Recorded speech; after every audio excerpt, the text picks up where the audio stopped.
Hi, it's Debbie Williams, and today I'm going to talk about why you binge eat. And quite often people ask me, well, why do I binge eat and how can I stop?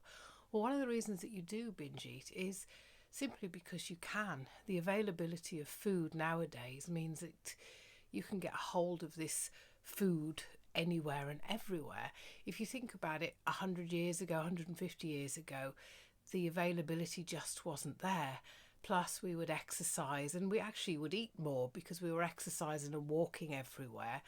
So, the availability of it and the fact that food manufacturers also spend a lot of time on working out ways to entice us to have their foods, and they will add certain foods into foods to make us want more. So, sugar in tomatoey ketchupy things and salt in sweet things, so that we are attuned to want to crave to have more highly refined taste, so that then when we eat something like simple piece of fruit, it seems almost like watery or no taste at all, because our taste buds have been sort of adulterated by the food manufacturers. Also, a third reason that you may binge eat is you've perhaps been on a diet, and a diet teaches you to focus about food all of the time. And so you cut down all week and you go to your diet club, you get on the scales and you've lost half a pound. And you think, oh my gosh, all that effort, was it worth it? So on the way home, you go via the shop and stock up on stuff.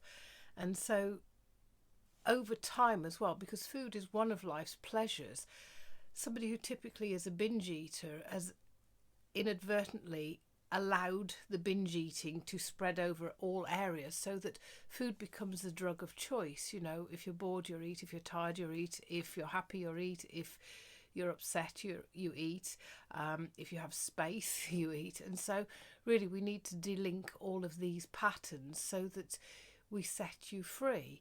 And again, if you think about it, we want to put food in the background, because if you imagine if you had the gift of going to Oprah Winfrey's chef's detox hotel for a month, and all you had to do was turn up and you got a choice of sort of certain meals, and you'd think, oh, they sound delicious, and you weren't hungry because it was well planned, and at the end of the month you get on the scales, and not only have you lost weight, you've also learned how to cook these different recipes, and they're so satisfying and rewarding that you've lost the taste for the processed rubbish. Because again, 150 years ago, all our food was organic, all our food was healthier than it is now, and the physical exercise that we did. And again, if you think about it, another reason that we binge eat is because it's a survival mechanism.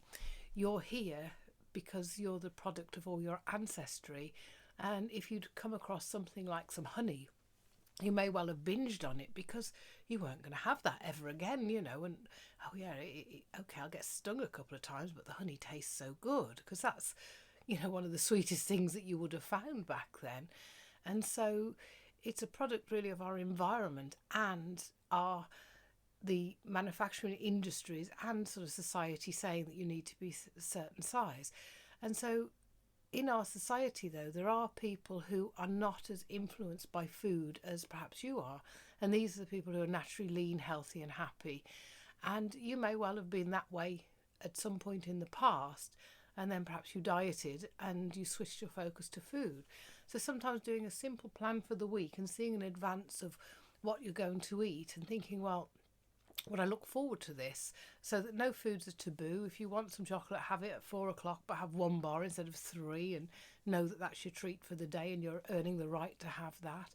Also explore the possibilities of using foods that haven't got highly sugared stuff added to it. Like on my Hypnosis Weight Loss Club blog, there's some recipes for banana ice cream and banana and coffee and chocolate smoothies where you use raw cocoa powder and sweeten it with bananas that have gone a little bit brown and speckledy, because the starch turns to sugar.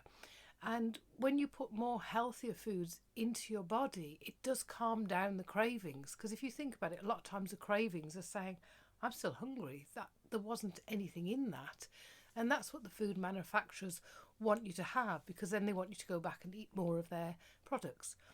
Okay, it's great talking to you today, and there's a link at the bottom to my Lean for Life programme, which pretty much is the same kind of work that I do for people who want to lose weight or want to overcome binge eating or even bulimia, is focusing on how to be lean, healthy and happy, and leaving the old binge eating behaviours in the past where they belong. Bye now.